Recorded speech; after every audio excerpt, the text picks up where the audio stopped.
region. Now, for South Asia, big thunderstorms are likely to break out again. Southern India into Sri Lanka, the northeast of India, the heat.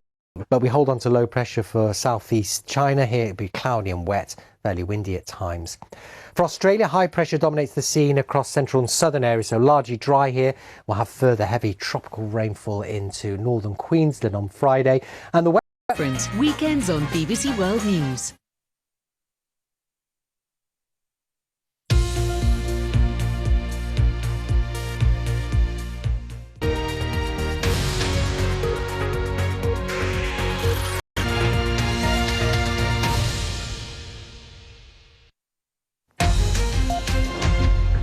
Hello, this is Impact. I'm Yalda Hakim. President Putin claims victory in his assault of Mariupol, telling his defence minister to seal off the last battle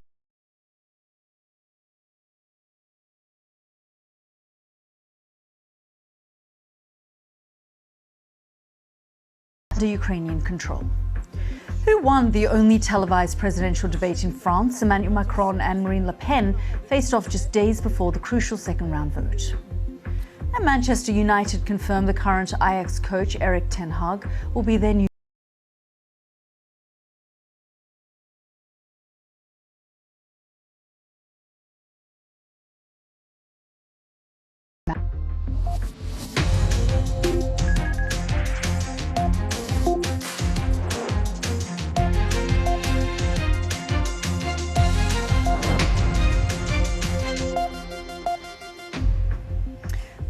where overall progress remains limited. Dan Johnson has this report. This mighty steelworks has become a fortress of resistance in Mariupol. The red flags mark a surrender route that Ukrainian soldiers have not taken. They are under attack and tens of thousands are still trapped. Dmitry and Nadezhda have just arrived in Lviv after escaping from Melitopol, west of Mariupol. They're Russian-speaking but couldn't live under occupation. On the journey, they and their 3 boys came under attack and had to abandon their car. The youngest one didn't understand. He even laughed during the shelling. But the older kids, they know that the war can take their life. Others are making it west to safer places. This family with me, with 4-year-old girl, with mother and grandmother, were missile totally destroyed their home. This charity it's a tragedy of millions of Ukrainian children. The peace Dmitry and Nadezhda thought they'd found doesn't last long. Another air raid warning, and their eldest is nowhere to be seen. On the front lines as they try to establish full control over the Donbass.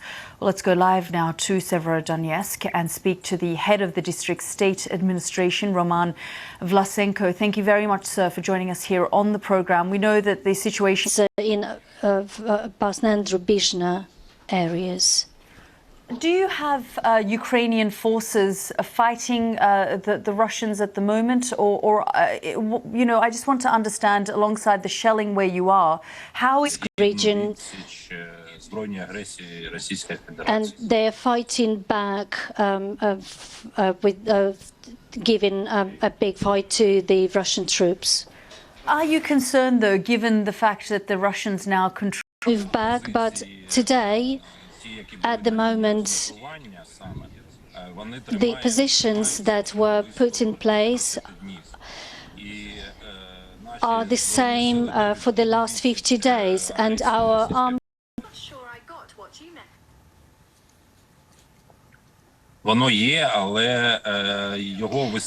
Yes, we have it, but it's only enough for defending ourselves.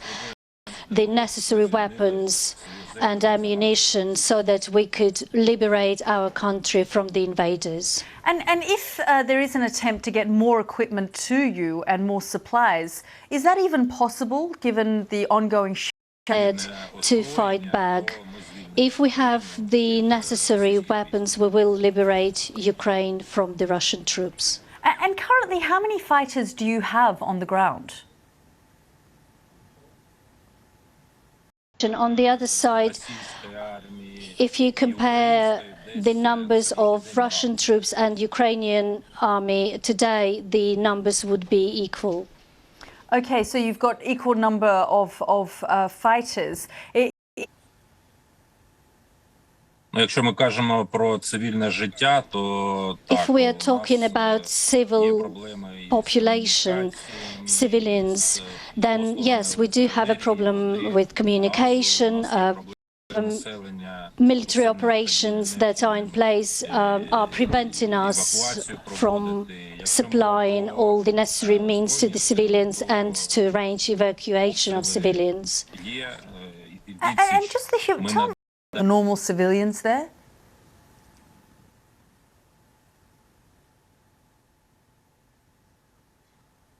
Ситуація складна практично в усіх населених пунктах. The situation is very difficult in all. No water, no gas. In Severodonetsk and Lysychansk there is electricity and communication is more or less okay. We arranged humanitarian aid that comes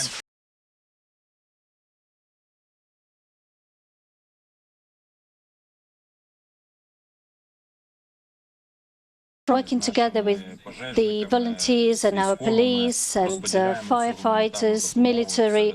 We distribute these humanitarian aid among civilian population. Okay, Roman Vlasenko, the head of have been killed in a powerful explosion at a Shia mosque in the northern city of Mazar-e-Sharif. Dozens of others were injured. Social media footage shows victims being carried to the main hospital from Sayyid Okan Mosque, which is in a part of the city home to the Hazara community. Here's where you can see the impact aid is having and why more is needed. 5-year-old Fazle Rahman has a stage 4 tumour. Treatment that will extend his... I've been borrowing money from everyone I know to try and get enough to pay for my travel here, a place to stay and for the medicine. International funding used to cover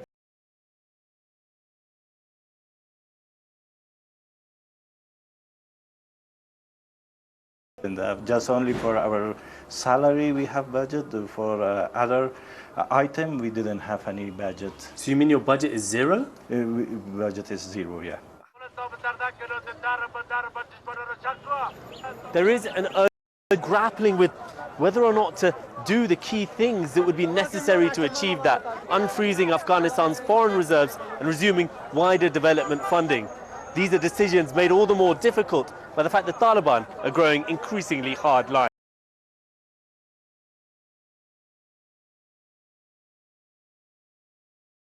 The children here can't afford books or uniforms, so attend community-run classes instead of the local government school. Life here was never easy. Now it's getting even harder. Bread for us. Now she's getting sick. Outside a bakery, dozens wait for free bread to be distributed by a local charity. Teenage girls aren't allowed back to school by the Taliban. They're also going in the city. Now stay with us here on Impact. Still to come, Manchester United confirmed the current Ajax coach Erik ten Hag will be their new manager.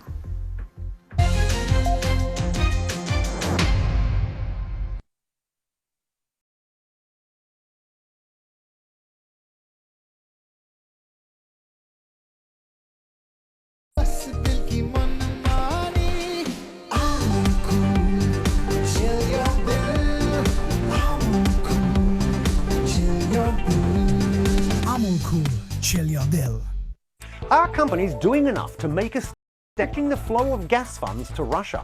Join me, Aaron Heselhurst, on Talking Business Weekly, here on BBC World News.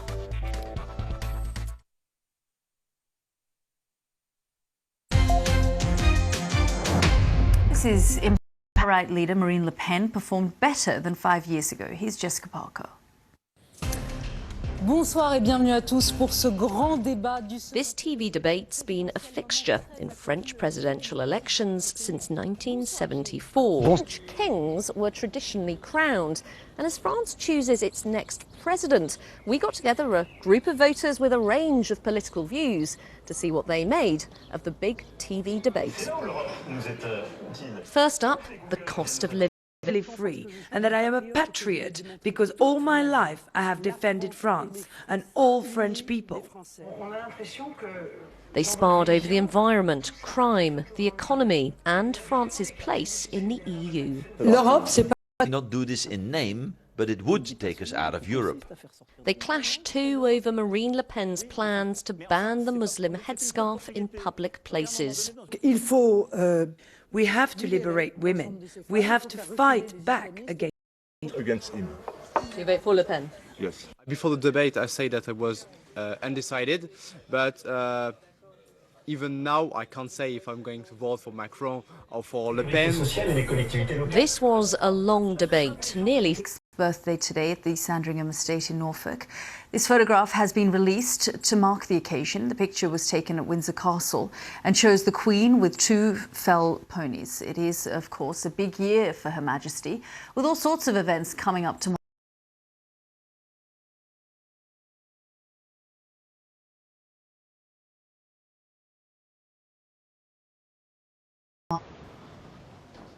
We followed the route to the roof.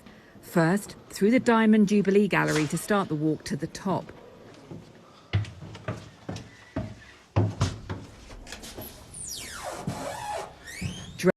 Duck my head at times, but we're promised the view at the top will be worth it.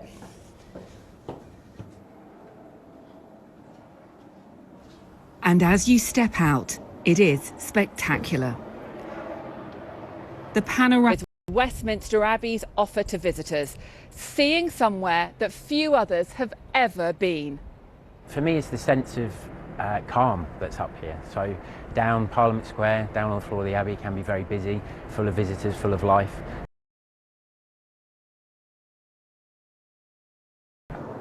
If you dare, the look down gives that added sense of perspective. These would normally hover overhead. Up here, you can look them in the eye. There is something magical about being in amongst the rooftops.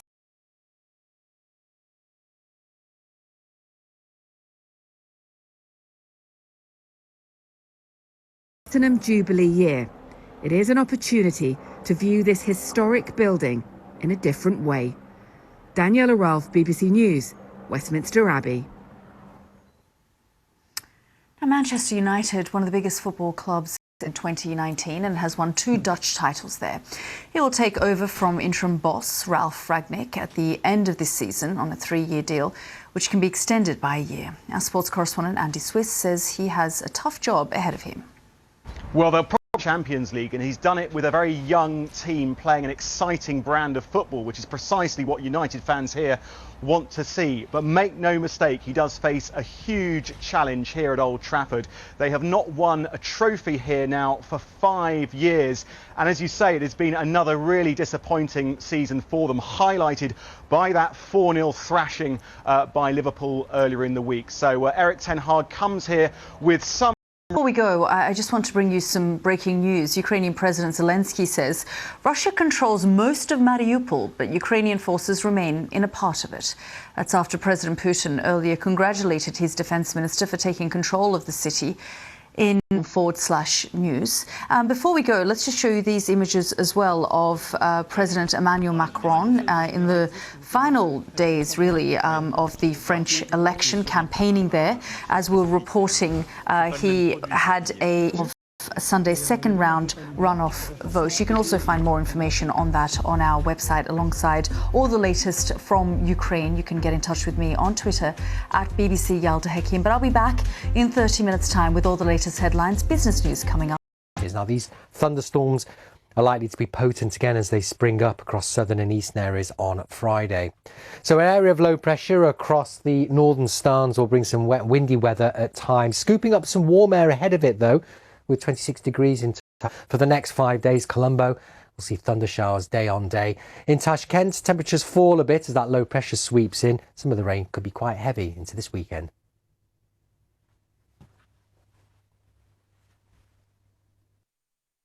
Divided by distance, reversing millions of years of rifting, making far feel close, bringing there to here. Turkish Airlines. B-Mark Mustard Oil.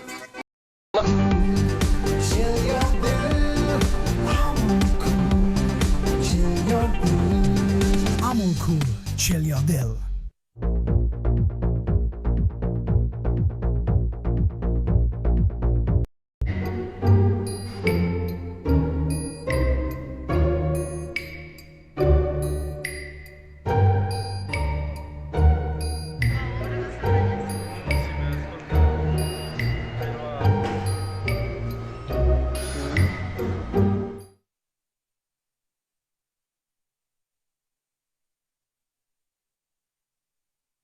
In our connected world, all news is international. So, for in-depth analysis, the impact on Europe and the rest of the world would be devastating. And correspondents covering both home and global events, get a deeper understanding and find out. During the presidential campaign's only televised debate, the candidates disagreed over sanctions on Russia and the cost of living. And gun salutes in London have marked Queen Elizabeth's 96th birthday. The Queen is spending the day at her Sandringham estate.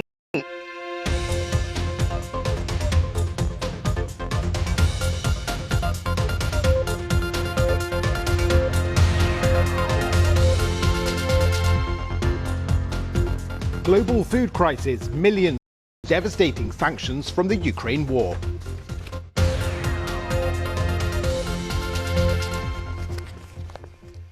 Hello, you're watching World Business Report. I'm Jonathan Josephs and welcome to you wherever in the world you're watching from. Prices.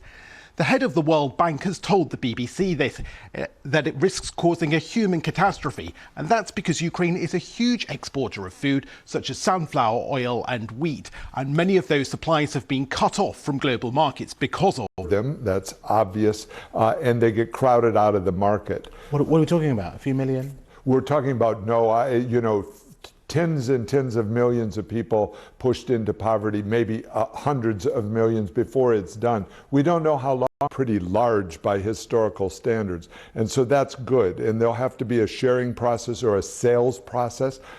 People can make money from the higher prices, so they'll enter the market. And so I think there's enough, but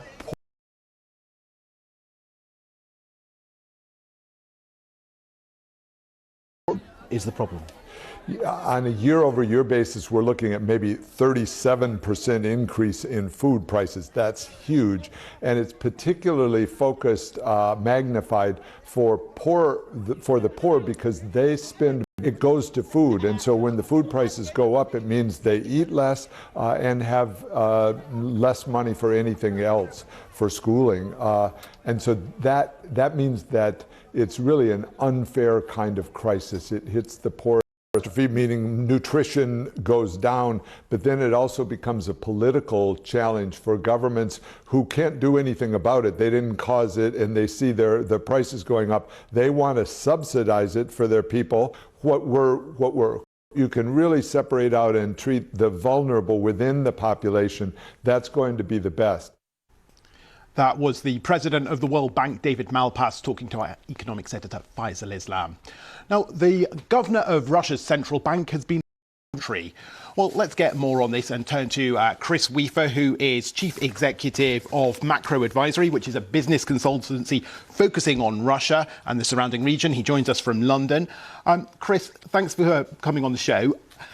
Everything going up. What are the biggest challenges for Ms. Nabiullina as she starts this third term? Because she has said inflation is the key target here. Yes, she made a presentation to Parliament a few days ago, functioning. But that said, there is evidence that the inflation has peaked for now. We had 17% inflation at the end of March. It looked like towards the end of March that the week-on-week inflation rate was coming down. And this is why she Actually, one of the main points that she made at her presentation earlier in the week, she said that up to now, the main pressures from sanctions have been on the financial market, on the currency, of course, which the central bank has now managed to stabilize. Effectively, they're managing the currency. It's no longer free floating as it used to. And this is why it's back down at just around the 80 level against the dollar. She said about the pressures in the financial system, about currency transfers, but she specifically warned that sanctions on the broader economy in the next few months and certainly coming into Q3.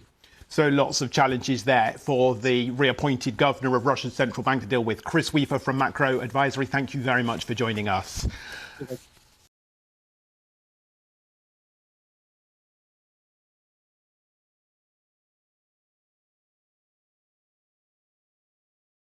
Has done really well to continue powering ahead because it's put out another great set of numbers, which means the shares have opened up again in New York. And let's have a breakdown of some of those numbers. Tesla racked up sales of 18, so it's all going pretty well. And as you can see here, that means $3.3 billion of profits. Now, that's 600% more than it managed in the same time last year. So what does all this mean? Well, Dan Ives. Supply chain issues, and of course what we're seeing in China is zero COVID. That's a key artery for them. These are almost Cinderella-like numbers. I mean, $1 billion beat. They're navigating this much better than the street expected. Look, China's the elephant in the room. If there's another on the rise, that's everything from the steel to the battery materials. Do you think that consumers are going to carry on paying those higher prices and that Tesla will be able to keep its sales on track? Yeah, I think that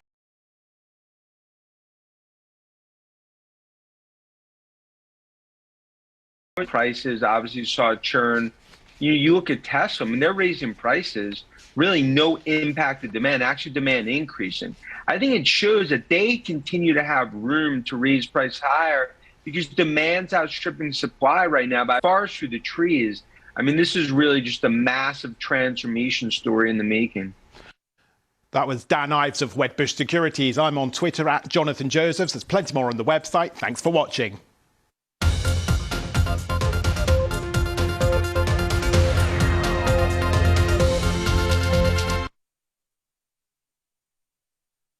दादी कहती थी कि special खाना दिल से बनता है और दिल की बात सिर्फ बी मार्क जानता है. B mark, the mustard specialist since 1933. When you come to this contemporary period, they are unafraid to address issues such as gender or politics, and very often the works test the boundaries of self. The chaos of the features and the abandonment. This is a magnificent view. The thing to remember about this column is that nothing like it had ever appeared before in the history of art. The vehicle in which people are being created. Sensors to track dangerous hotspots. We might be able to stop or even reverse the aging process. It won't be long before we're all living in this virtual universe. AI is changing the world.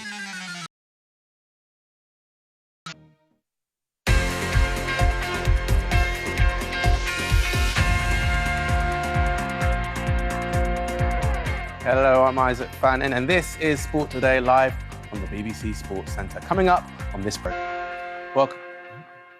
Welcome to the programme. We start with the news that Erik ten Hag has been appointed as the new Manchester United manager.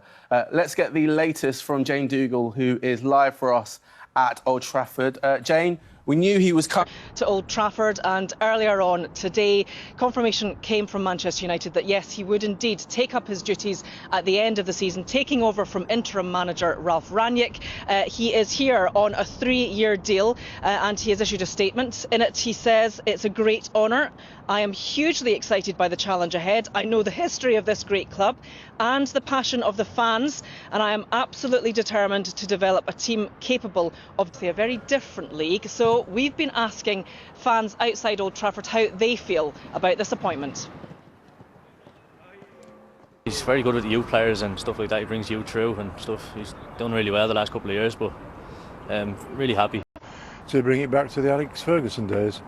At the moment, they're just a very poor team that's got no direction at all. So yeah, I think it's fantastic news. So Jane, we've seen United struggling against the likes of their counterparts.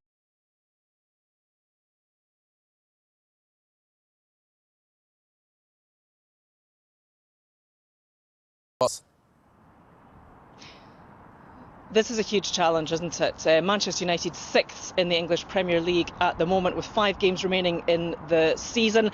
And they're also out of the Champions League spots too. And usually European football for this club is from that poor performance. But after that performance, Ralf Rangnick said that he felt Manchester United were 6 years behind Liverpool and might need 10 new players over the summer. So this is a very, very challenging and uphill battle for Erik ten Hag. Never get too attached. Managers, like players, come and go. The Ajax way remains. But Erik ten Hag stands out. Ahead of the Dutch Cup final, the talk was of their boss's future in Manchester and sadness at an approaching end. He represents the club very well, so it's a pity that he's gone. He's always prepared for every game. Yeah. He's thinking about the opponent, what they're gonna do, and he always a step further. He's thinking a step further. He's like a chess player, extremely. It doesn't always work. Ten Hag's Ajax team lost the final to big rivals PSV Eindhoven, but neither defeat nor victory changes Ten Hag's worldview much. Born into a multi-millionaire family of property developers, football's always been a choice, not an... Put the drinks like not randomly on the table, but in straight lines in the right order, for whatever reason. But it was all part of his bigger plan. Like every single part of the club, every single part of the team should be professional. All the players, all action, all the time. He refined this working with Pep Guardiola at Bayern Munich and put it into action by winning 2 titles with Ajax and reaching the Champions League semi-final. He brings cups, but no shortcuts.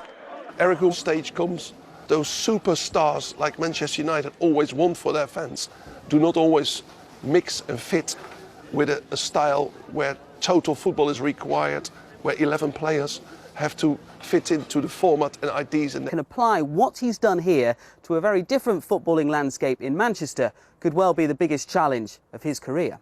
One thing is for certain, for Ten Hag and for Manchester United, this is certainly not the easy option. Patrick Geary, beat at Wimbledon, says Ukrainian tennis player Elina Svitolina. Her comments come after the All-English England Tennis Club banned both Russian and Belarusian players from competing at the tournament this summer in light of the events in Ukraine. Tennis's governing boss Svitolina believes players should have a chance to compete if they condemn the war. From me, I think if the players would speak about the invasion and they would be against the war that is happening against their government, then for me, they should be allowed to play. We are not against the tennis player, we're against the government. So for me, the right decision if you are not supporting. This on Erik ten Hag's decision to join Manchester United. But from me, Isaac Fannin, and the rest of the Sport Today team, it's goodbye for now.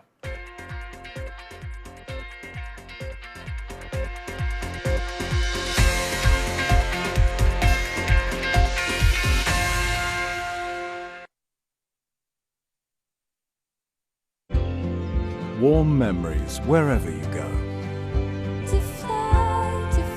The weather, sponsored by Qatar Air. Several days, perhaps approaching half a metre of rain. I think we could see some pretty nasty flooding from that. Across Indonesia, heavy showers for Java and Sumatra, 1 or 2 showers for Sri Lanka, the northeast of India and Bangladesh, but otherwise it's largely dry in India with some hot spells in Africa for the next day or two. Unsettled for Spain and Portugal, we've got some heavy rain working its way in here and just 10 degrees in Madrid, not the warmest of weather at all. Central Brazil dry, but heavy thundery showers will be with us once again across more northern areas, and there is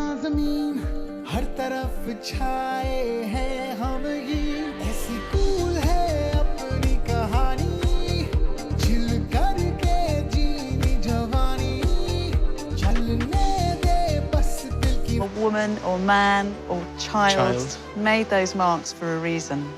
What I love about when somebody really laughs is the chaos of the features and the abandonment.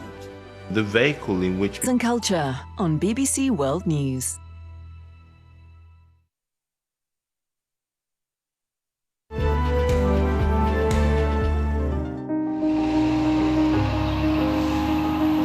at the Jewish Museum. Known for creating a genre, a sort of style, which he defined as the diary film. And that meant that the footage he collected was very much part of his everyday life. So he was not looking for the big flashy moments. He was really Warhol. So there's a very interesting collision between people you don't know and people you know very well. Mikas's first film, Guns of the Trees, in 1962, was heavily influenced. Little pieces of something that happened, not the entire story. And I think because you have this, these in-between moments that you're not given access to, as a viewer, you really identify, regardless of how personal the footage is. Refugee. That experience impacted him profoundly. He had a fractured life, and it affected what his films ultimately look like.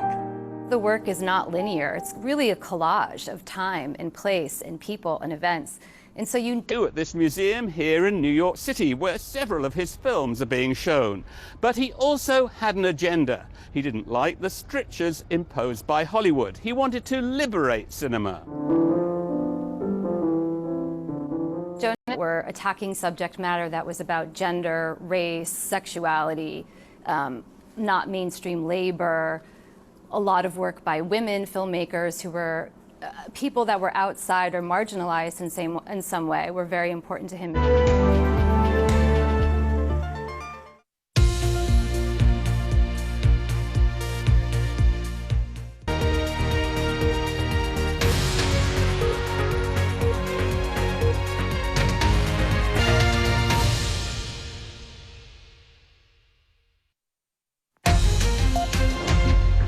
Hello, this is Impact. I'm Yalda Hakim.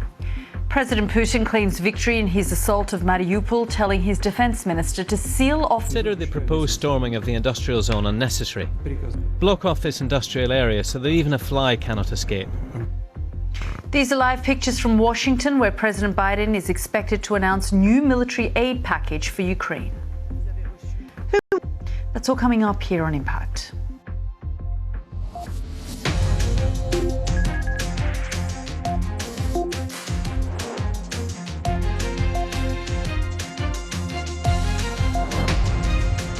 Forces control most of Mariupol. Mr. Zelensky said that Russia controls most of the city. I'm just going to have to interrupt and take you straight to Washington now, where President Biden is currently speaking. Let's just have a listen in. And others, and to stop Putin's brutality. But before I head out to the West Coast, I want to quickly update the American people on the latest steps we're taking to support the people of Ukraine and to hold Putin accountable for what we owe them. But uncovering these evidences of their atrocities and war crimes against Ukrainian people is so clear to the whole world now. Now they've launched and refocused their campaign to seize new territory in eastern Ukraine, and their forces need to defend their nation. Last week, I signed an $800 million package of security assistance to Ukraine that included new capabilities like artillery systems and armored personnel carriers, equipment that is responsive to Ukraine's needs and tailored to support the intensified fighting in the Donbass region, which is a different war than in other places because both topographically it's different. It's flat, it's not in the mountains, and it requires different kinds of weapons to be more of those howitzers. It also includes more tactical drones. In the past 2 months, we've moved weapons and equipment to Ukraine at record speed. We've sent thousands of anti-armor and anti-missile helicopters, drones, grenade launchers, machine guns, rifles. Contributions from the United States, we're the outfit facilitating the significant flow of weapons and systems to Ukraine from other allies and partners around the world, like the S-300 long-range anti-aircraft systems. That's Slovakia be able to advertise everything that our partners are doing to support Ukraine and its fight for freedom. But to modernize Teddy Roosevelt's famous advice, sometimes we will speak softly and carry a large javelin, because we're sending a lot of those in as well. Going, not just their military, but the average citizen, men and women, young men, young women as well. It's, the sustained and coordinated support of the international community, led and facilitated by the United States,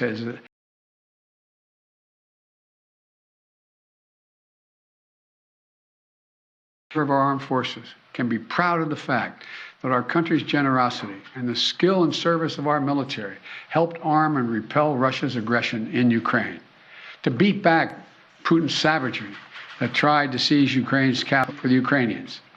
It was a victory for freedom, won by the Ukrainian people with unprecedented assistance by the United States and our allies and our partners. Now we have to accelerate that assistance package to help prepare Ukraine for Russia's bill last month. In order to sustain Ukraine for the duration of this fight, next week I'm going to have to be sending to Congress a supplemental budget request to keep weapons and ammunition flowing without interruption to the brave Ukrainian fighters. The Ukrainian people is sending an unmistakable message to Putin.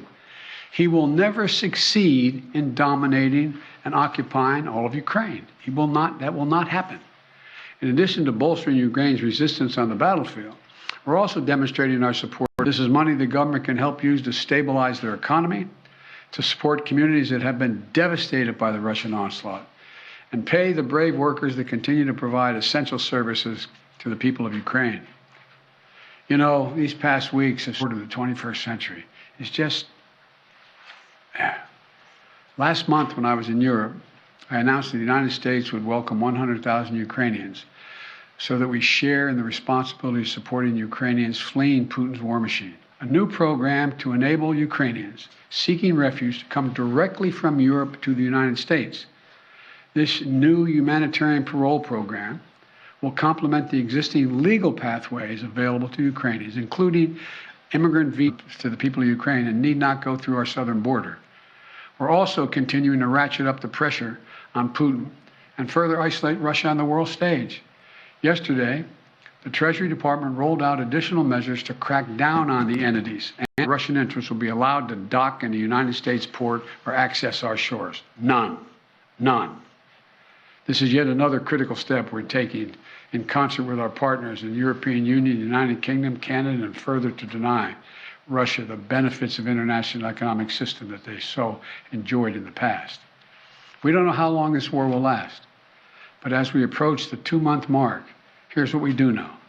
Putin has failed, and the Ukrainian armed forces, joined by many brave Ukrainian civilians, have thwarted Russia's conquest of their country.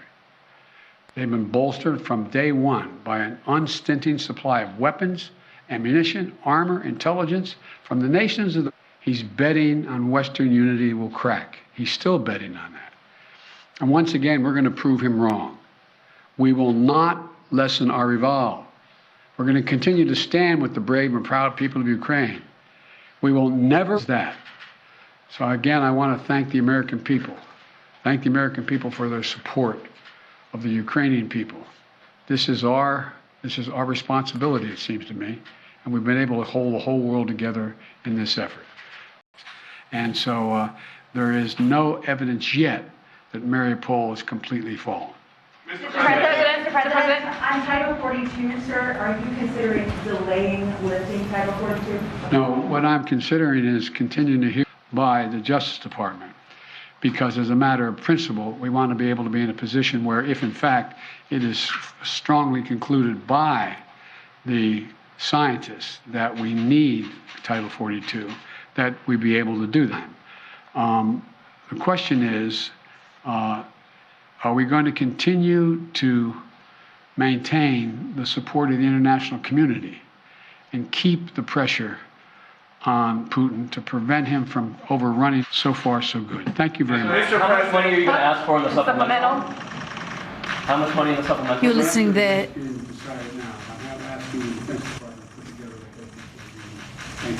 Thank you. You were just listening there to US in aid to Ukraine. The package includes heavy artillery weapons and also talked about how the United States has given at least $1 billion to Ukraine in the past 2 months since the conflict began. Now I'm joined by our Washington correspondent, Nomya Iqbal. Drones, and this is designed to help Ukrainian fighters in the Donbass region where Russia's launched this new assault. He's also announced more sanctions. Now, it's probably probably worth reminding where we're at with US sanctions on Russia. So since Putin ordered the invasion, the US has really hit Russia with them. It's now the most sanctioned country in the world. So we're talking about Russian banks, oligarchs, Putin's daughters, officials, their families. He's also banned the import of Russian energy into the US. He's that the Ukrainian president had asked for in a series of measures, requests to the White House, and they had resisted closing the vessels off to Russian ports. But now President Biden has announced that. Just the other thing to add, Russia are trying to help Russia evade the sanctions. Yeah, and despite this, there's always ongoing criticism that enough isn't being done in terms of the sanctions, because, of course, there are still countries who are saying that they should be harder. Now, although America has banned the imports of Russian energy into the US, it hasn't actually gone after the international Russian energy sanctions, because that could hugely impact global prices and impact inflation, which could really we'll see. Nomia, thank you so much for bringing us up to date there. Stay with us here on Impact. Still to come, why is a security deal between the Solomon Islands and China stoking fear in Australia? We'll hear from former Australian Foreign Minister Alexander Down.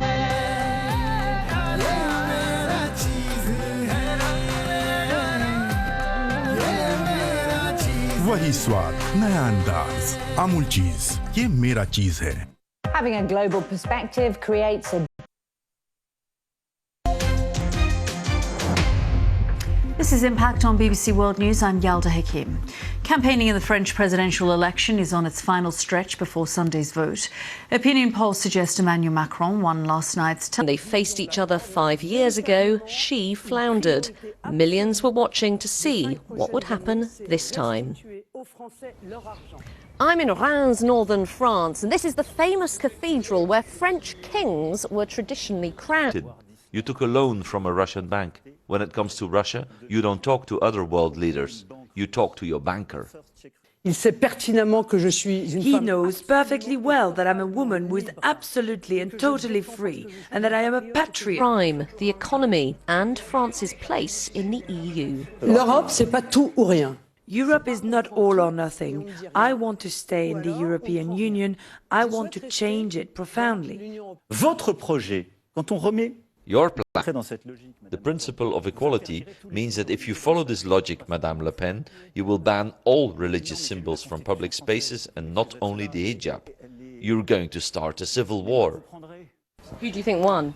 I think Macron won. Even now, I can't say if I'm going to vote for Macron or for Le Pen.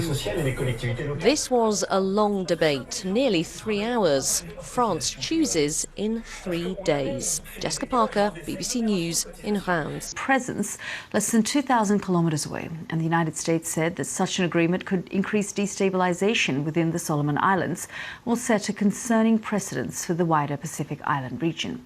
Here's some of what New Zealand's Prime Minister Jacinda Ardern had to through the Biki Tawa Declaration. It's a declaration that as Pacific Island Forum members we signed up to. It explicitly sets an expectation that we look to provide for our own security needs together as a region.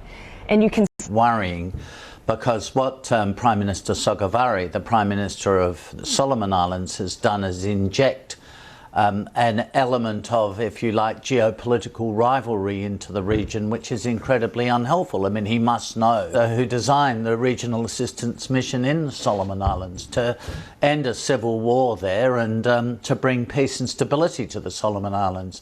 Now, it's not as though Prime Minister Sogavare was much in favour of the work that we did there. He wasn't. Security is a pretty offensive thing to do. So, do you blame the Solomon Islands? They're a small Pacific island nation caught up in this great power game that's taking place. The United States is very much involved in this as well. And we heard about AUKUS there, the deal that's been signed between Australia and the United States. For a small Pacific island nation, with China, this big aggressor in the region as well, do you blame them for signing this kind of security? I do. I think it's an incredibly, it's a good question, but I think it's an incredibly and a country which has been very hostile to Australia in that way. It doesn't make geopolitical sense. It doesn't make sense from the Solomon Islands point of view. It engages a small and fragile country in a rivalry. New Zealand and the United States. Let's just remind you of our breaking news hour. Joe Biden, we heard from him in Washington, giving an update on the Russian invasion of Ukraine. He announced another $800 million in aid to Ukraine. बीमार्क mustard oil mustard specialist द्वारा बनाया गया करोड़ों द्वारा जांचा परखा आजमाया गया द मस्टर्ड स्पेशलिस्ट सिंस 1933 बरसों से सरसों 300 million years ago, there was no Africa, Asia, Americas, or Europe. Just one big supercontinent, Pangea. And today, there is still a force connecting those divided.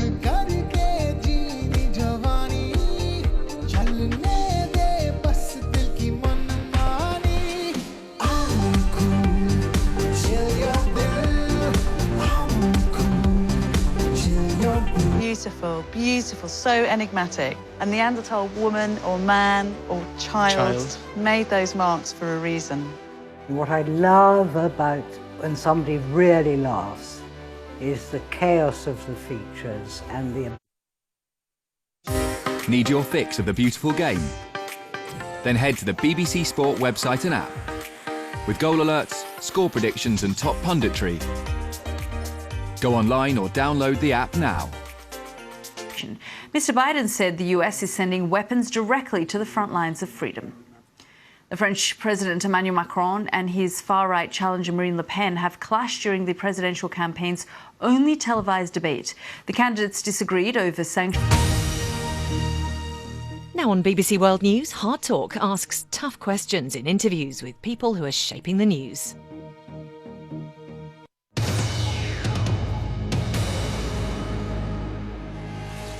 Freedom.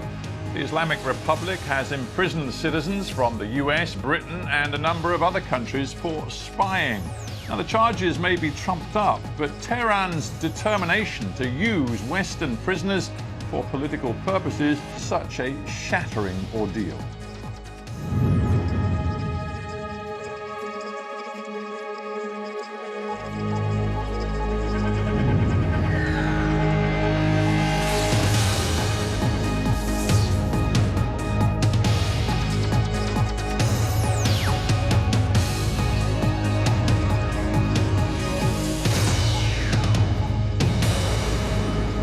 Welcome to Hard Talk. Thanks so much for having me.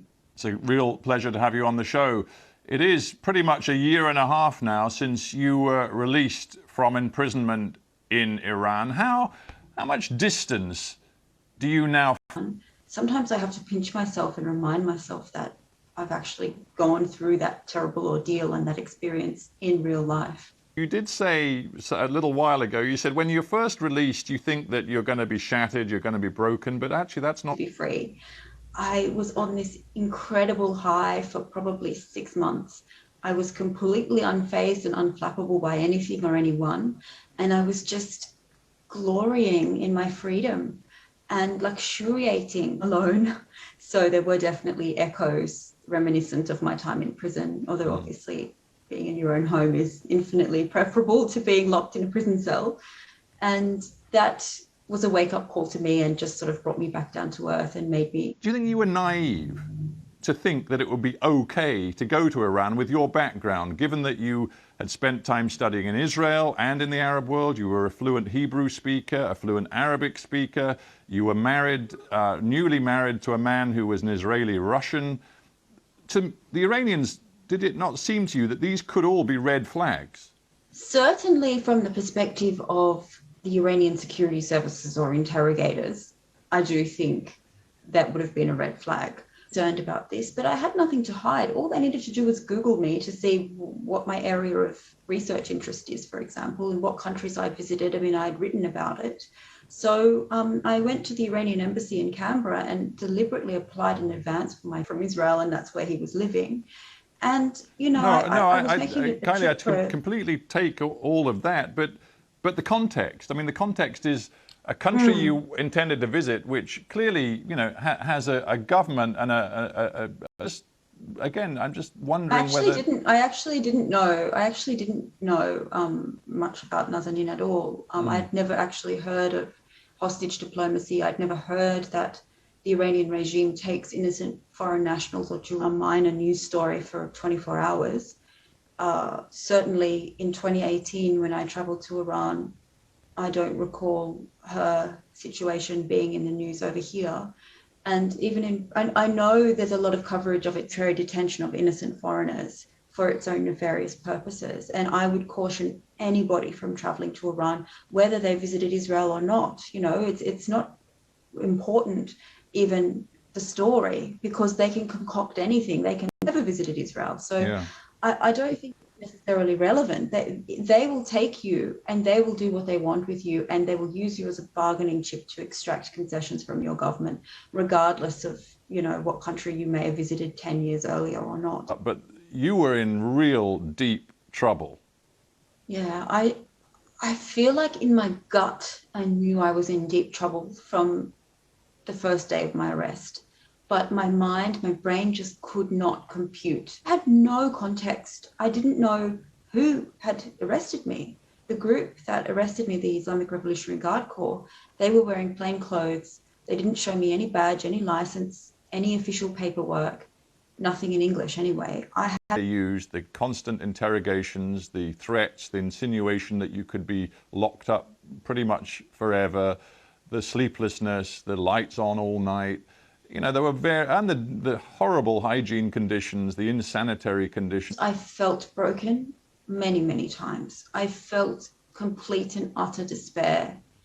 There was one moment, actually, maybe almost 2 years, or a bit less, 18 months after my arrest, when I heard that a diplomatic deal before it was supposed to be enacted. I remember lying on the floor of my cell and falling into such a deep well of despair that I couldn't physically move my limbs. My brain was sending signals to my arms and legs, and a lack of hope I could cling to. It took the Iranian authorities pretty much 10 months to actually put you before a court, convict you and sentence you, and then they sentenced you to 10 years for espionage. I'm not even going to bother asking you. They targeted you and why they did this to you. Yes, I knew from the first few days of my arrest why they targeted me. In fact, they told me who I met in Qom, which was the location of the university seminar I was attending. I interviewed him informally. I had a few informal chats with him about Bahrain, not about Iran, but about my research with them. Perhaps he was an informer on the Bahraini community within Iran, acting for the security services to inform on his own people in Qom, because there are a lot of Bahrainis in Iran for various reasons. He was a seminary student, and they told me that even on the first night. 804 days you eventually spent in prison, much of it in Evin, but some of it also in a public prison, a very difficult place, a long way away from Tehran. During the course of that I could still make difficult moral decisions under pressure that I saw others not be capable of making,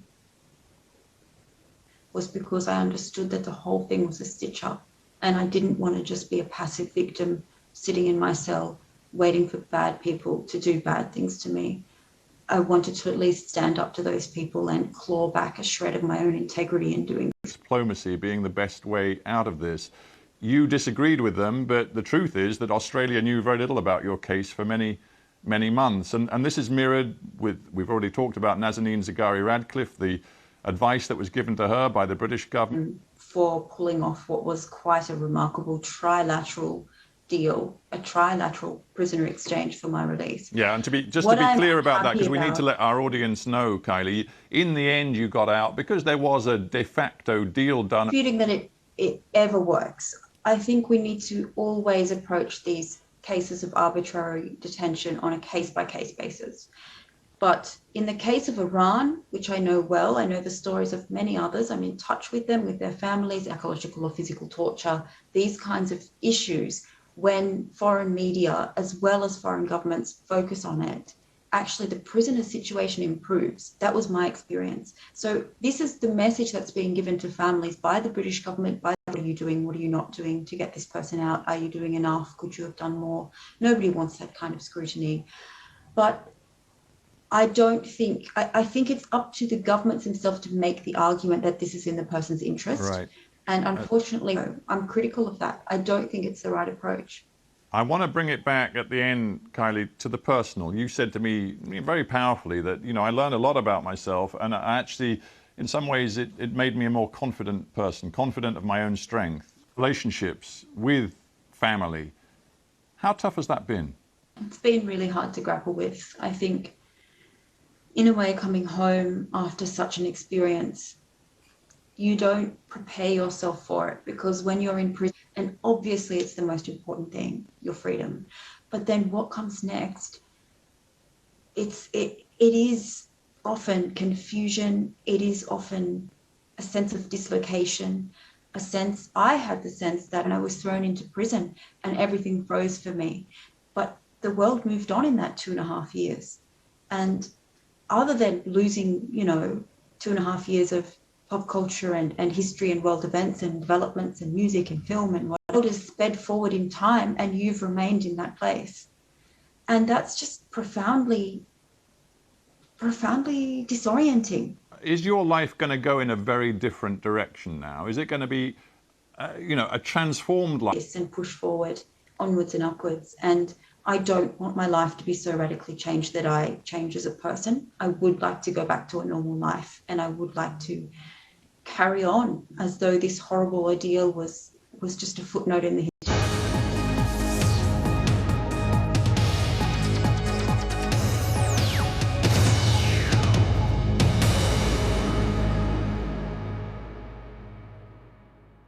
BBC experts check the facts.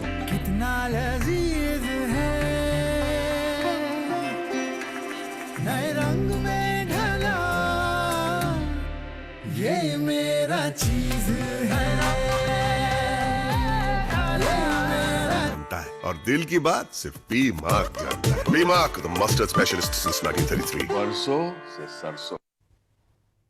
Hello there. We've had further heavy snowfall across the northern plains of the United States, southern Canada in the last few days, for the Caribbean and southern Chile into Patagonia. Low pressure will be sweeping in here, bringing wet and windy weather. The north of Europe will be dry and settled thanks to a big blocking area of high pressure, but low pressure systems streaming through Iberia and through the central Mediterranean towards the east coast, and northern Madagascar look particularly wet over the next few days, and there'll be further heavy rain pushing into the East Cape of South Africa as well during this weekend.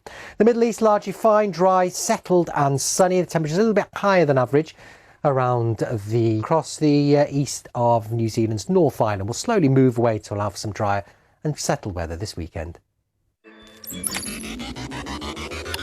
Welcome to Click. We're outside again. The race is on to decarbonise aviation. Restricting the flow of gas funds to Russia. Join me, Aaron Heselhurst, on Talking Business Weekly, here on BBC World News.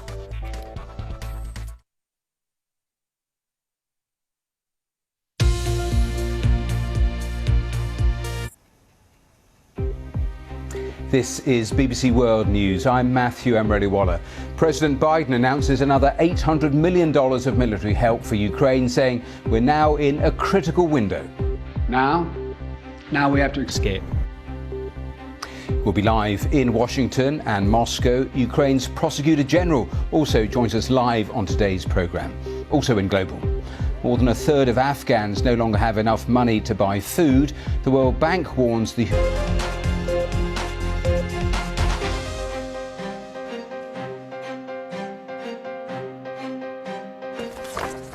Hello and welcome to BBC News. In the last hour, President Biden has announced $800 million of offensive in the east of the country. The president said the new package will include heavy artillery, drones and ammunition. Meanwhile, Vladimir Putin has abandoned plans for his troops to storm a steel plant in Mariupol, where a group of about 2,000 Ukrainian fighters are still from Ukraine in just a moment or two. First, though, here's Joe Biden. Today, I'm announcing another $800 million to further augment Ukraine's ability to fight in the east, in the Donbas region. This package includes heavy artillery weapons, dozens of them against Russian aggression. Well, that was Joe Biden at the White House in the last little while. We'll be live in Washington and live also in Moscow in just a moment or two. But first, let's get the latest on the ground. Dan Johnson is in Ukraine for us. Or flatten it with airstrikes. But now, the order from the top is to besiege it instead. There is no need to climb into these catacombs and crawl underground through these industrial facilities. Block off this industrial area so that not even tens of thousands are still trapped. Dmitry and Nadezhda have just arrived in Lviv after escaping from Melitopol, west of Mariupol. They're Russian-speaking, but couldn't live under occupation. Nothing Ukrainian left. They kidnap priests and teachers, people from schools and universities, and forced people to make a petition to Russia and to promote Russia. Take their life. Others are making it west to safer places. This family with me, with 3-year-old girl, with mother and grandmother, were missile totally destroyed. They are very positive, but it's trauma for whole their life, and it's a tragedy of millions of Ukrainian children. The peace Dmitry and Nadezhda thought they'd found. Package with a real urgency underline of getting this stuff to Ukraine as soon as possible. That's right, and Mr. Biden announced this new package after speaking to the Ukrainian Prime Minister at the White House. So it's double the amount in terms of themselves will not be allowed to dock in the US. As well as the military aid, as well as those sanctions, he's also announced that Ukraine's going to get a further $500 million of direct economic assistance. He didn't mince his words in the speech. He made it very clear, just to quote him, a rare moment of bipartisanship. And even in his speech, Mr. Biden made the point of thanking the Republicans for that. On the US taxpayers, that was really interesting. He paid tribute to Ukrainian citizens and soldiers, and he said just to band together and to stand up to an autocratic country like Russia. But unity, getting unity in this country, not just with the Republican Party, but amongst the American public, is really, really crucial for President Biden. Nomia, thanks very much. Let's head. It's really interesting because, of course, the situation on the ground in Mariupol hasn't really shifted in recent days. Russian troops still haven't been able to dislodge the fighters from the Azov-style steel plant there, for example. And yet, Vladimir around it, seal it off so that not even a fly can get out. The hope, presumably, being that those inside would lay down their weapons and come out and surrender. It is interesting that state television has been rerunning this meeting all day, and of course, according to plan, that doesn't stop his narrative.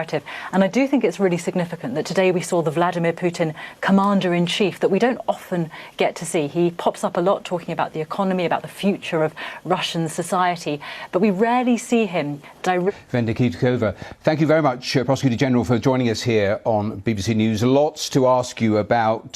Just start by giving me an idea of the scale of the crimes you're investigating and the types of crimes that you're investigating. Crimes. The figure is impressive, actually, and we all understand that it is not the end. I was with you several minutes before and heard about this news about Mariupol. Mariupol still is under attack. Come back to Mariupol and all those places you just mentioned, but it is 3 weeks or so since Bucha was liberated. Terrible early reports. Now you've had time to investigate more thoroughly. What have you discovered? We now see that not all our villages are demined and we can go to some territories. But still, what we see, huge number of civilian deaths, huge number of destruction of surely now investigating. And how do you plan to bring those perpetrators to account, identify them, get to them, even the chain of command? You know that we now understand exactly who, of course, their punishment is the main purpose to prosecute. We all understand it. At first, we should win. After our victory, we understand that we should have these people not... How important is it that does not happen this time? For us, very important to investigate all crimes, absolutely all war crimes. And you know that we started the investigations of genocide from first days of war. People who are responsible for these crimes. Yeah. Quickly on this point, because you did talk about Mariupol, but we had, of course, and we know what's happened with the targeting of the maternity hospital, the targeting of that theatre where so many people were. And we have now evidences from witnesses. That's why we understand that it's not easy job, but we do it, even without access. Just returning to the main body of the work, you talked during these last 2 months, 57 days actually. It's very hard, but for me it's very important. Not think as a human, because if you think as a human about all these threats... You're just looking at crimes committed by Russian forces, because I understand the propaganda war coming from Moscow, but the OSCE, for example, has said there has been no access on both sides to say, prisoners of war. Investigators from other countries, we just had experts from French. Today evening we will have experts from Slovakia. We had a lot of other international and staff of investigations here in Ukraine. And at Old Trafford to hear what the fans think of Manchester United's new manager.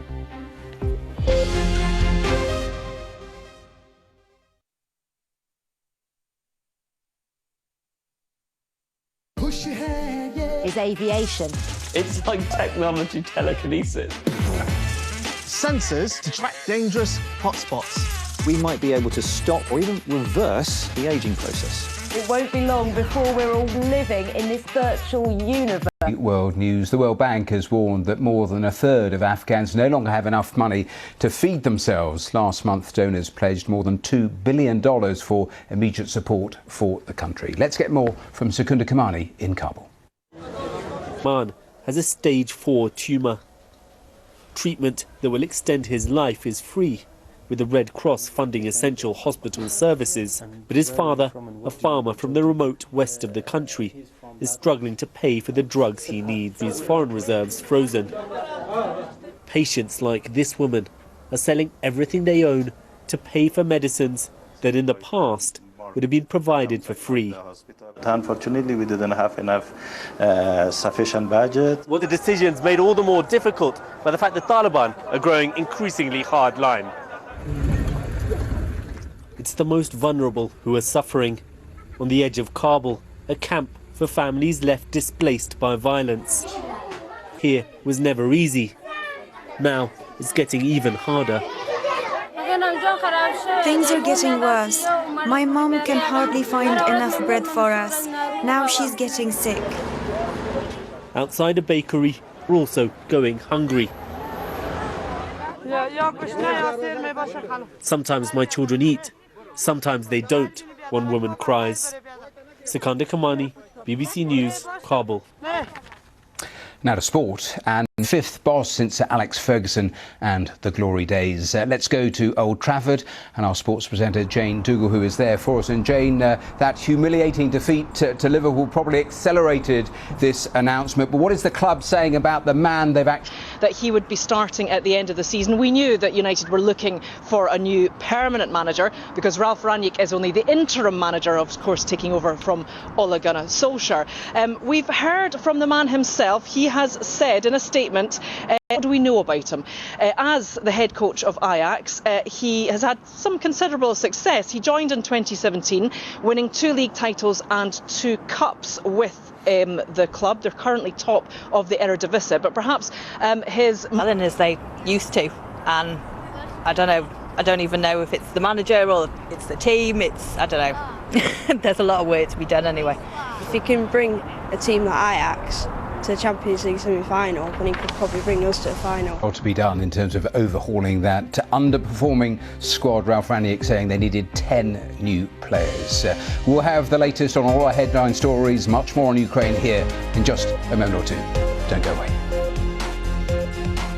Around more severe thunderstorms are likely to break out as we head into Friday across the northeast. In fact, recently we saw violent thunderstorms in Assam, for example, which brought severe lightning and flooding, which led to some fatalities. Now, these thunderstorms are likely to be potent to central northern India too.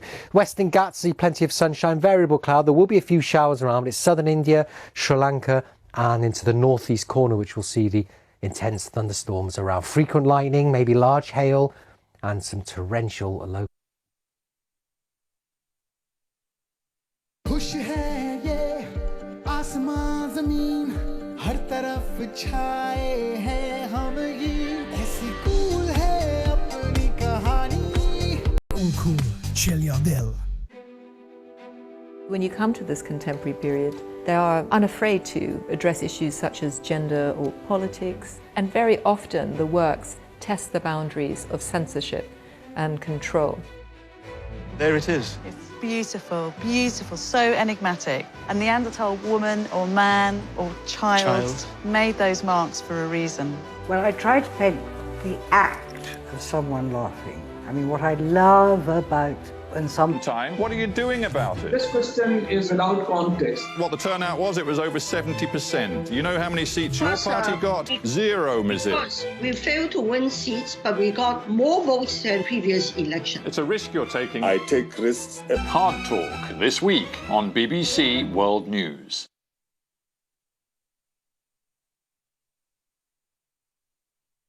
In our connected world, all news is international. So, for in-depth analysis, the impact. This is BBC World News. I'm Matthew Emery-Waller. President Biden announces another $800 million of military help for Ukraine, saying we're now in a critical window. Now?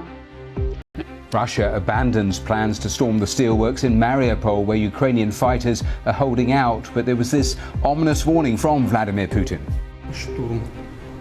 I consider the proposed storming of the industrial zone unnecessary. Block off this industrial...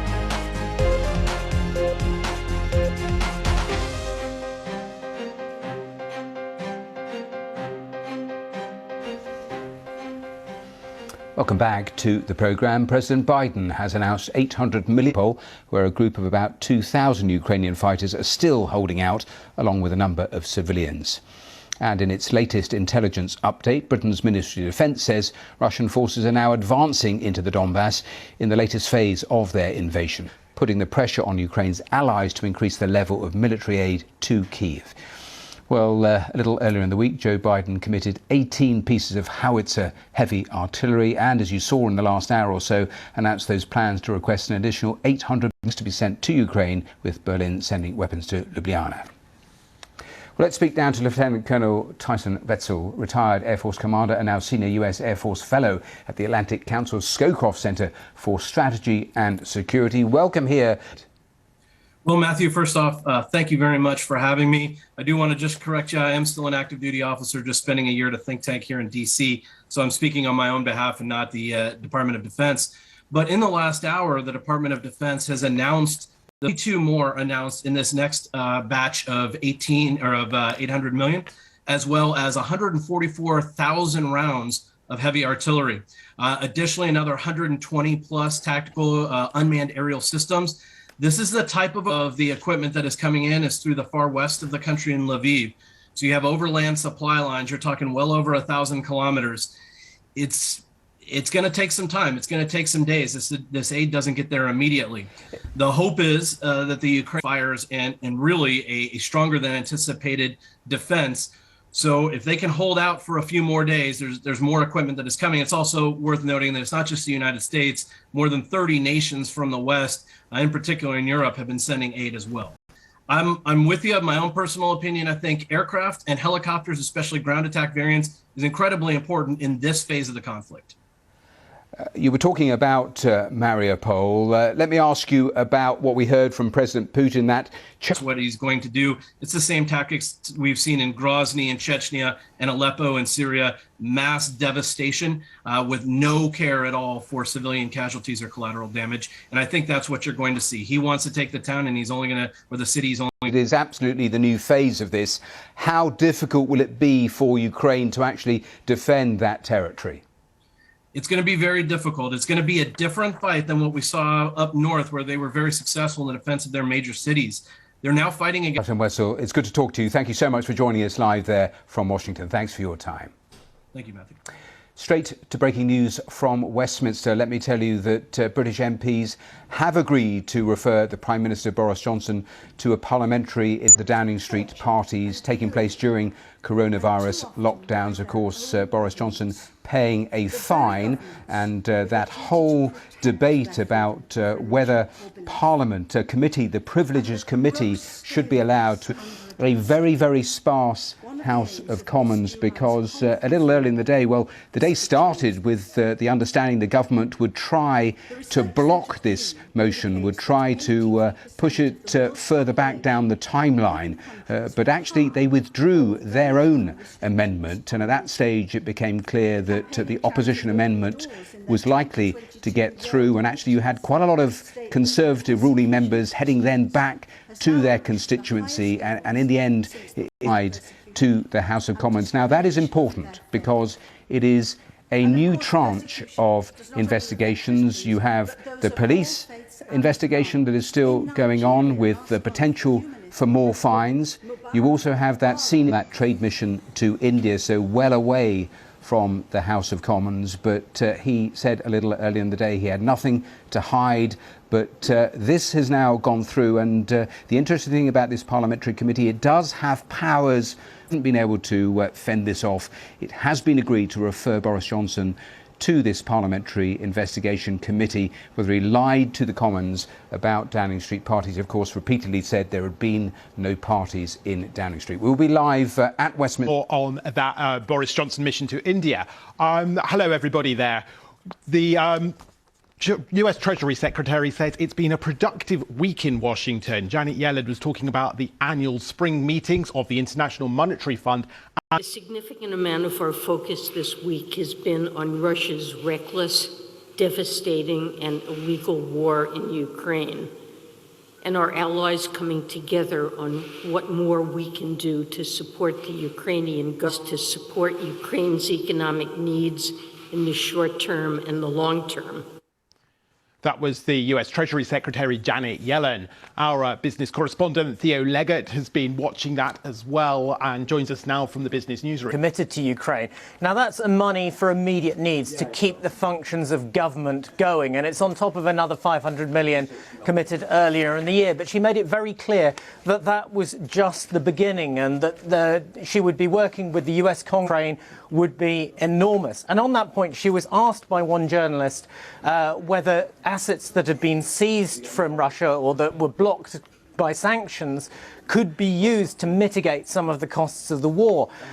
She was rather not every day in revenue from these exports. She said that if that was done too quickly, it would simply push up the price of oil. That would have consequences elsewhere, and it would also benefit Russia because the price it could charge for its goods would be higher.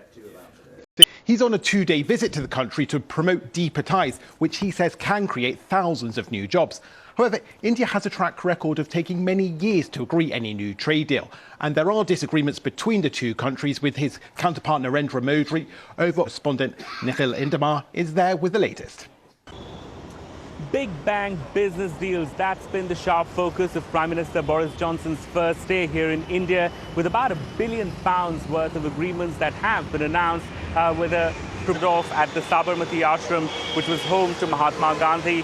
Followed that up with a visit to the JCB factory, which is really seen as a model collaboration in business between India and the UK, and then ended with a visit to the Akshardham. On Boris Johnson's trip to India there. Just one other business story this hour.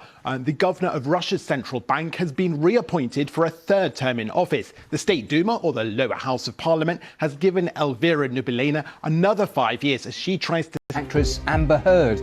We'll be speaking to our arts and media correspondent in Washington.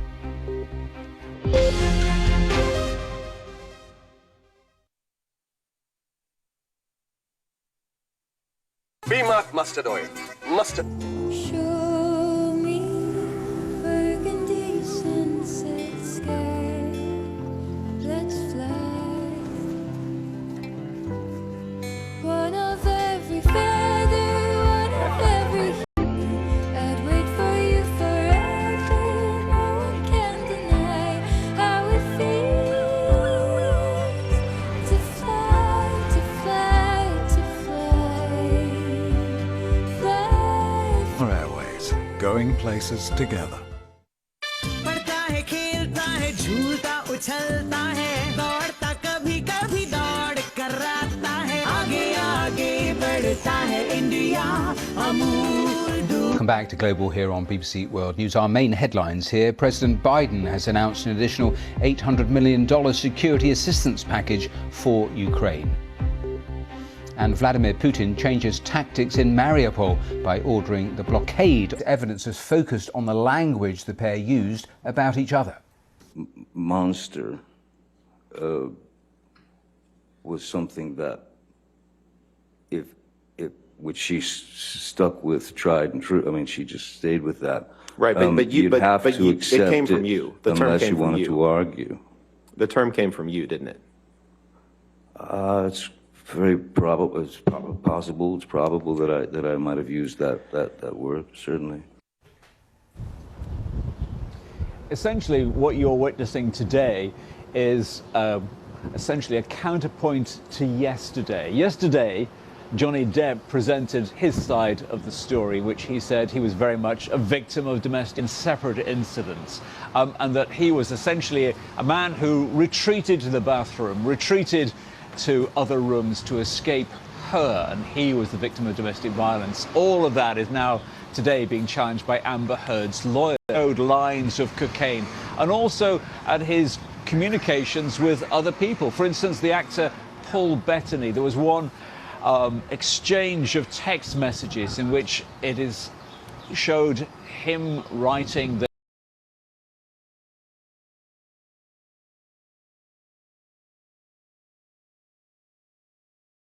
the blameless victim he claims to be. And what have the nature of the exchange has been like between the lawyer and him, and how long is the cross-examination likely to last? I think we're going to see seeing it go through. There are more than a dozen incidents that have been catalogued over the years, and each one of them a completely different picture as to what actually happened according to which side. One in which Amber Heard says she was assaulted. A pretty steep hill to climb legally. He's got to first of all prove that yes, that article was referring to him, that yes, he is blameless, he was the victim of domestic violence, and also that she... Now to Myanmar, which has been in turmoil since the army seized control. Following the coup, at least 1,600 people have been killed, many of them supporters of Aung San Suu Kyi, whose party won the general election. But the junta is under attack from a network of militias who are fungal training camps and urban hideouts where thousands of young protesters are being turned into soldiers. Rebecca Henschke has this report. A people's army made up of unlikely soldiers. This, using violence, shooting and killing people, we realized that we need to take up arms against them. Mahuri used to run a village store. Now she's one of the group's leaders. Since I'm going to join the revolution. After that, I can see you again. If I don't come back, don't feel sorry for me. Be proud that you're... The military is carrying out brutal raids on villages. They rely on local informers to tip them off about where the resistance is. And now Mahura has been told that one is living near. They find the house empty and destroy what's been left behind. It's now been 6 months since Mahura has seen her sons. On the phone, she tells them to wear warm clothes as it's getting... But in Myanmar, we cannot remain scared. Mahura also prays for the revolution to be over. But this is likely to be a long fight. Rebecca Henschke, BBC News. Ponies that you saw earlier, and this second image has also been made public, the black and white photo of the monarch, aged 2, that was taken back in 1928. As I say, I'm back in a moment or two, the latest from Ukraine, also the latest from...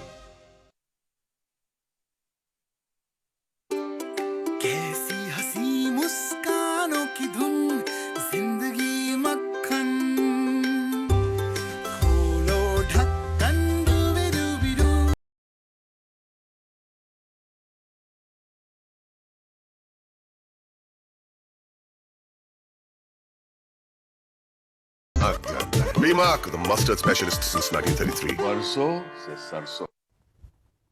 Hello there. We've got another round of wintry weather affecting the west coast of the United States over the next couple of days. Here it is, pushing in Friday for the Sierra Nevada and also for the Cascades into the Rockies.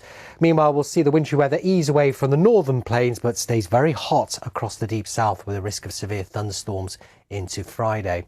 Some very unsettled weather likely across the weather with some snow over the higher ground.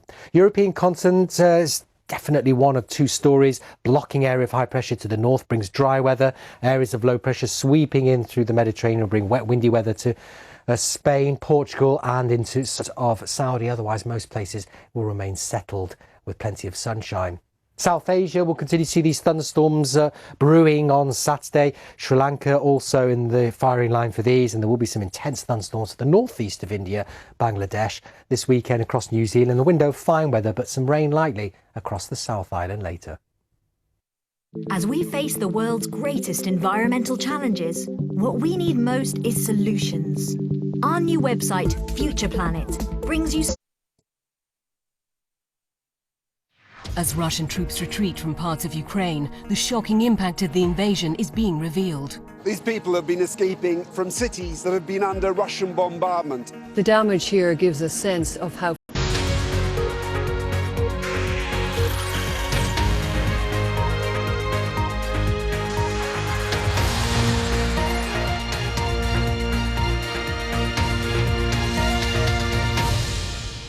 window.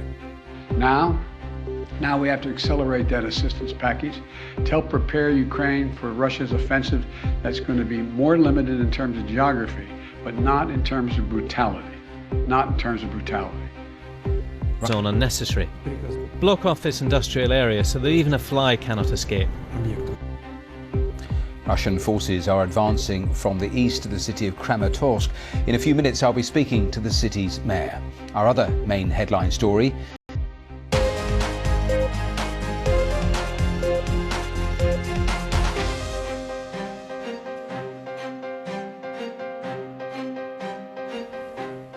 Welcome back to the programme. We start in Ukraine and drones and ammunition. Meanwhile, Vladimir Putin has abandoned plans for his troops to storm a steel plant in Mariupol, where a group of about 2,000 Ukrainian fighters are still holding out, along with a number of civilians. He said his forces would blockade the plant instead. 1,000 rounds of ammunition to go with those howitzers. It also includes more tactical drones. In the past 2 months, we've moved weapons and equipment to Ukraine at record speed. We've sent thousands of anti-armor and anti-missile helicopters, drones. In the east of Ukraine and Mariupol in particular, our correspondent Dan Johnson has been following all the events from Lviv and sent us this report. This mighty steelworks has become a fortress of resistance in Mariupol. The red flag. There is no need to climb into these catacombs and crawl underground through these industrial facilities. Block off this industrial area so that not even a fly can escape. The bunkers beneath hold civilians and wounded soldiers. They've been told to Russian speaking, but couldn't live under occupation. There was no shelling, but everything became very Russian. There was nothing Ukrainian left. All can take their life. Others are making it west to safer places. This family with me with 3-year-old girl with mother and grandmother were missile young children. The peace Dmitry and Nadezhda thought they'd found doesn't last long. Another air raid warning, and their eldest is nowhere to be seen. This is how the worry of war weighs heavily on parents. They find him, he's safe, all is well for now. But families are on edge across Ukraine, nervous and uncertain of what their future will bring. Dan Johnson, BBC News, Lviv. Hasn't really shifted in recent days. Russian troops still haven't been able to dislodge the fighters from the Azovstal steel plant there, for example. And yet Vladimir Putin today tried to dress this up and present, in effect, a victory to the Russian people. This was a televised meeting of Mariupol. And you're quite right about that change of tactic. Vladimir Putin ordered his defence minister not to charge the plant, to storm the plant, but instead to surround it, seal it off. So it's interesting that state television has been rerunning this meeting all day, and of course in particular the part where Vladimir Putin declares victory. As you know, he's very keen for Russians to believe that his ongoing military operation is a success. Next few minutes we'll be speaking to the mayor of Kramatorsk in the east of Ukraine. Russian forces getting closer and closer to that important city. So that interview coming up here on Today's Global in the next few minutes. Let's turn away from Ukraine for more, let's say, balanced than the last one in 2017, because last one, Marine Le Pen did crash literally right from the beginning of the debate. She wasn't well prepared. She was completely losing it. Debate, didn't she? She did, and I'm not sure she got it, basically, because she was much better, much well prepared than she was last time. But in terms of details, numbers, her top of the job, and Emmanuel Macron is much more comfortable with that, and it showed a lot. She maybe, we could say she had a couple of moments when she could gain 1 point or two when she line which struck during the debate, but it wasn't enough, I think. I suppose she'll be clinging on to the hope that still there are significant numbers of undecided voters. Now, I know that Libération has been looking particularly at or maybe as well from immigrant origin who are disappointed, disillusioned with politics and politicians, and who just abstained. So either they abstained or they abstained for the second round, because we've been disappointed by Macron, where there is that feeling that he drifted to the right during the last 5 years, and Marine Le Pen is just not the candidate for them. So, but it seems that it's turned really the two big points and huge difference between Marine Le Pen and himself, because he's always been a very, very strong European advocate, and it hasn't changed over the last 5 years. And Marine Le Pen is against the EU and against Europe, and the same with differentiate himself from her, because she's been trying to look much more mainstream and middle stream, I would say, and to leave far the etiquette of being a far-right party, which Johnson should face an investigation into claims he misled Parliament about lockdown parties. We'll get all the latest from Westminster.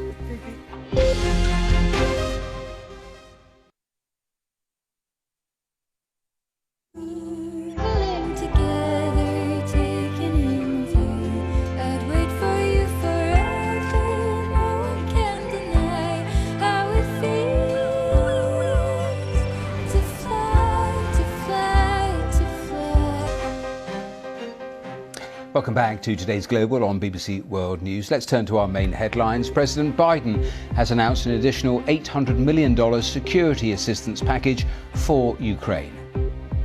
And Vladimir Putin changing out Downing Street parties during coronavirus lockdowns. Let's head to Westminster to our correspondent David Wallace-Lockhart, who is there for us. David, just take us through, because it's been a rather fascinating day, because the day started with...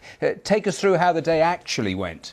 Yeah, there's been a lot of developments today. So This motion got tabled by the opposition parties yesterday. Essentially what they wanted to do was refer the Prime Minister to a committee misleading MPs at any point. But the government, in an effort to perhaps thwart this, they put forward their own amendment last night, essentially saying that this would all be delayed, that any vote on whether or not the committee, they wanted to delay even having a decision about whether or not that committee would look into Boris Johnson's behaviour. But 15 minutes before the debate started today, the government U-turned on that. They took away their amendment. They actually opposed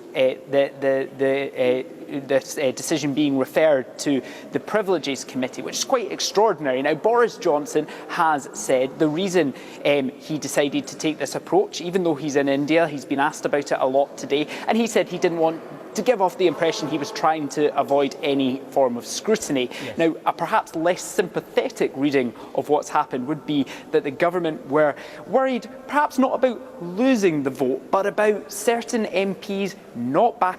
Let me ask you about that committee, because it is significant, it is relevant. Tell us the sorts of powers it actually has and whether it renews more danger for the British Prime Minister. Well, what certainly will do is come back with a report, and they could recommend sanctions. Now, that could be an apology. It could be suspension from the House of Commons. It could be, in very extreme circumstances, expulsion from the House of Commons. So they do really have quite considered Johnson's MPs to say that they're comfortable with this committee looking into his actions, looking into those statements he's made to the House of Commons. It would be another thing for them to potentially give the green light to any theoretical sanction this committee should give. An environmentalist and veteran broadcaster of more than 60 years, Sir David Attenborough becomes an official champion of the Earth today as he receives a Lifetime Achievement Award from the United Nations Environment Programme. Sir David's new honour celebrates his career-long efforts to protect and restore nature, as our climate editor, Justin Rowlett, now reports. And let me just say that we are deeply honoured to... Like so much of life today, this award ceremony was conducted over the internet. But there was nothing virtual. Beyond our imagination. Only a concerted effort by the countries of the world will do, Sir David tells Inga Anderson, the head of the UN Environment Programme. We know what the problems are, and we know how to... Have come back from the brink of extinction, he says. The message is that it can be done. The message is that it is possible. The message is that the natural world has more. Now, Queen Elizabeth is celebrating her 96th birthday today. This photo has been released to mark the occasion. It was taken at Windsor Castle and shows the Queen with two fell ponies. And a second image has also been made public, this black and white photo of the monarch aged 2, and it was taken back in 1928.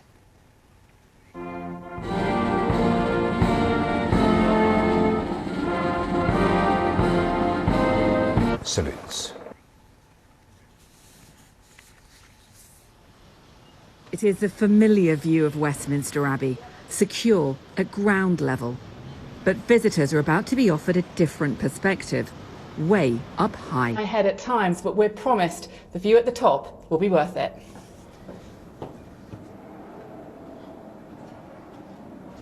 And as you step out, it is spectacular. The panoramic view. Westminster Abbey's offer to visitors, seeing somewhere that few others have ever been. For me, it's the sense of calm that's up here. So down Parliament Square, down on the floor of the Abbey can be very busy, full of visitors, full of life, but it gives that added sense of perspective. In this Platinum Jubilee year, it is an opportunity to view this historic building in a different way. Daniela Ralph, BBC News, Westminster Abbey. A little earlier on the programme, the mayor of Kramatorsk in the east of Ukraine would be joining us.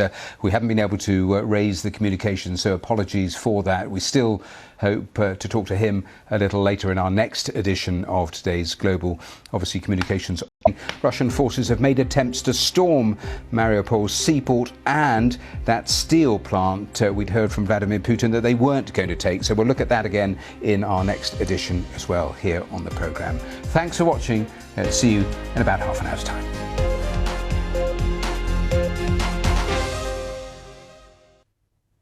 Hello there. Temperatures have been rising over the last few weeks across much of northern India, southern Pakistan. We've seen a few showers around recently. We've got in Assam, for example, which brought severe lightning and flooding, which led to some fatalities. Now, these thunderstorms are likely to be potent again as they spring up across southern and eastern areas on Friday.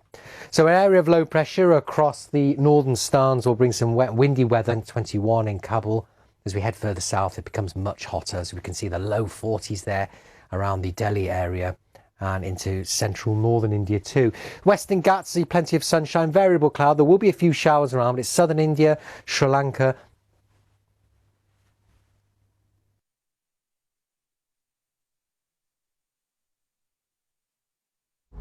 300 million years ago, there was no Africa, Asia, Americas, or Europe.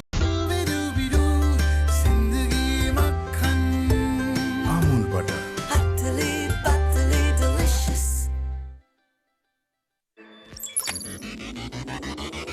Welcome to Click. We're outside again. Where are you? It looks like I really shouldn't be having salt. We might be able to stop or even reverse the aging process. I've just sat here and controlled things with my brain. It's like technology telekinesis, isn't it? The world. London to Paris in half an hour. Touchless coffee, driverless cars. You can virtually try on clothes. Can we take it for a spin? That's Click on BBC World News.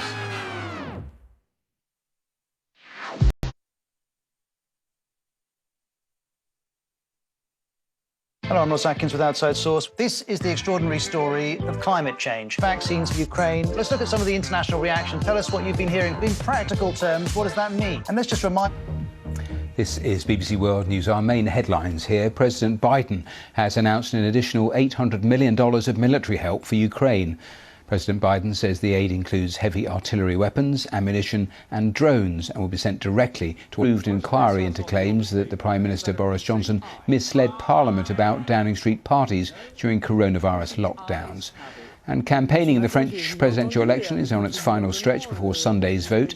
Opinion polls suggest Emmanuel Macron won last night. Wind speed was felt during a February that saw 3 named storms hit the UK. Weather World. This Weather World is all about storms. So far this year, we've seen some of the... Is fair. Meet the volunteers keeping watch to keep people safe here. Plus, with 3 named storms in 1 week, we'll ask if the UK's weather is getting windier.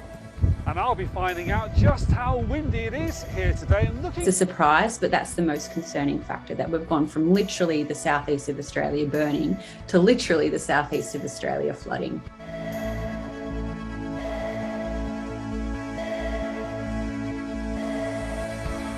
A new record for England's strongest wind gust during a remarkable spell of stormy weather across the UK.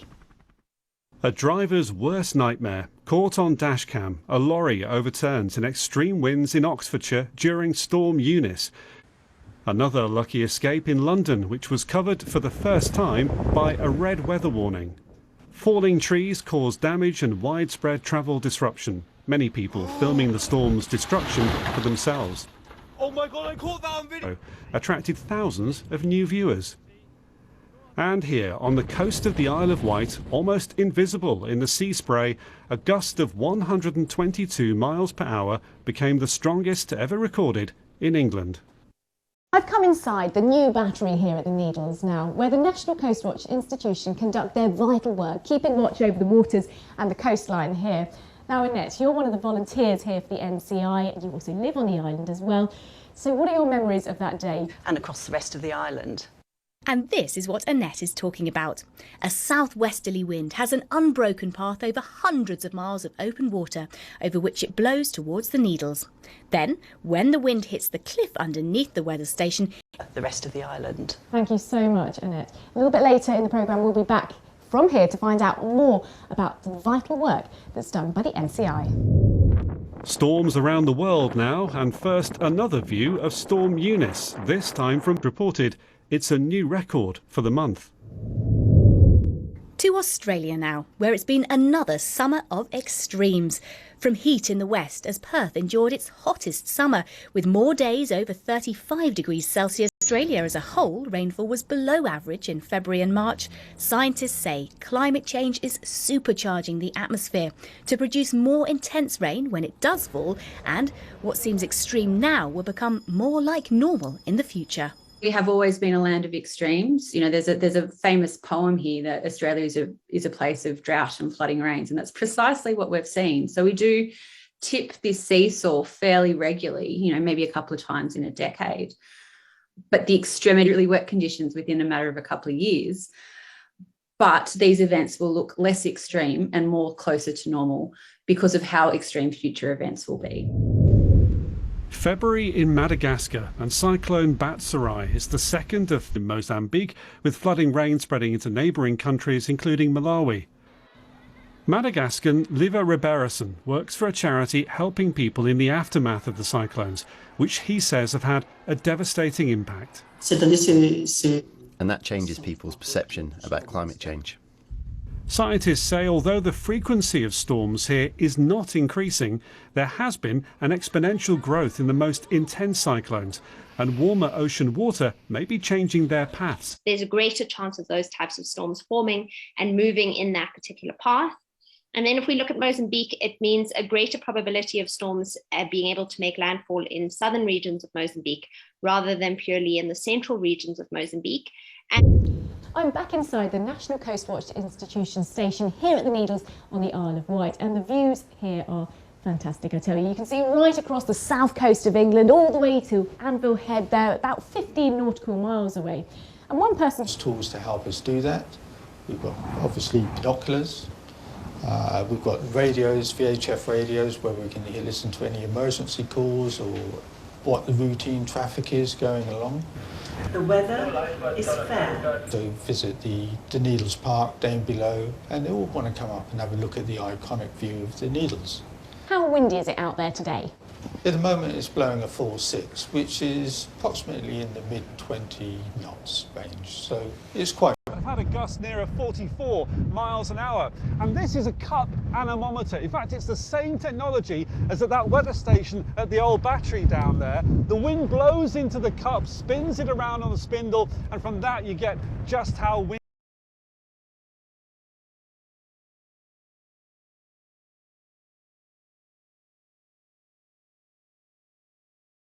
Up anemometer like this will probably get blown to pieces with the wind that strong, so you can have a sonic anemometer which uses the speed of sound waves to judge just how windy it is and from what direction.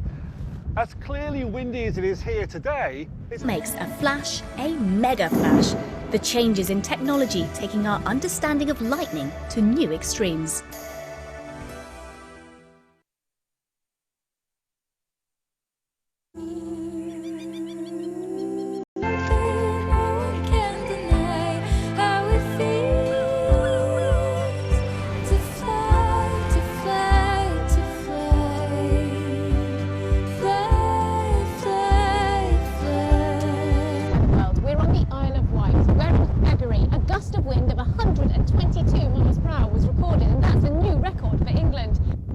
It happened during Storm Eunice, an area of low pressure that underwent explosive cyclogenesis. BBC forces the air aloft to accelerate away, removing air from the top of the column. The column weighs less, and so the force it's exerting on the ground, the pressure gets lower, hence low pressure. Near the ground, air rushes 24 millibars in 24 hours. That's explosive cyclogenesis, or a weather bomb. Weather bombs like Storm Eunice are not that unusual, but it's when their explosive cyclogenesis happens near land, their impacts can be extreme, which brought major flooding. Here, one bridge in northern England is swept away and goes crashing into another. Since 2015, the UK Met Office has been giving names to storms to raise awareness of the severe weather on the way. Well, from here at the National Storms, how useful is that? I think when we started naming storms, which was 7 years ago now, with our friends at Met Air and the Irish Met Service, I think we were probably taking a risk. We didn't know how well it would work, and we could be seen to be true. So when it comes to Storm Eunice in February, that combination of the naming of the storm and the red warning for here on the Isle of Wight and for the first time in London, how did that make a difference in perhaps preventing more loss of life? Big storms will always cause disruption, tragically also loss of life, but we're sure that the warnings played a big part in ensuring things weren't any worse that week. And also I think it shows how far we've come in terms of the way that we prepare for severe weather in the UK long term. This milder and wetter weather tends to come from the Atlantic where the storms develop. So that does start to suggest that winter stormy periods are becoming more frequent in the future. Also, there's some research into certain types of storms, and in particular... Normal view of a Greek island, but this is Naxos in January. Even in a warming world, there'll be bouts of severe winter weather. Europe overall had a warmer than average winter. The same storm that hit Greece, swept close to the previous one, is notable. We have satellite records which show how much sea ice there is year to year. And in the Arctic, we can see that there has been this trend, very clear downward trend through time.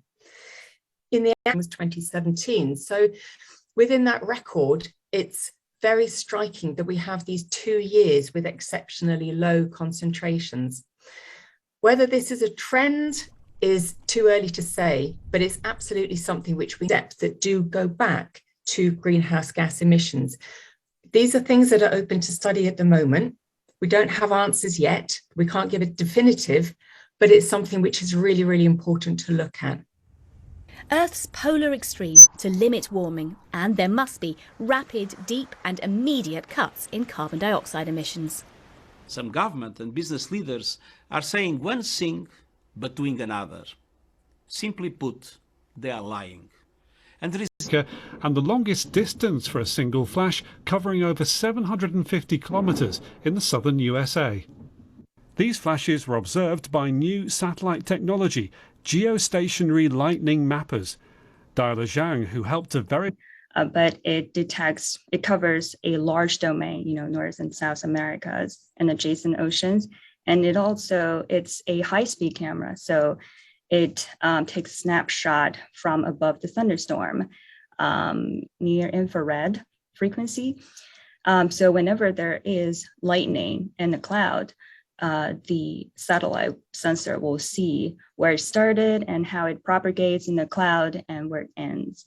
It's exciting that we have the technology to, observe and appreciate the beauty of it. My initial thought was that studying satellite lightning remote sensing was the best thing that I've ever done. I mean, you want it to be windy, but this is something else. Yeah, be careful what you wish for, Nick. Whatever the weather where you are, we'll be back later in the year with another weather well. So until then, goodbye. Bye.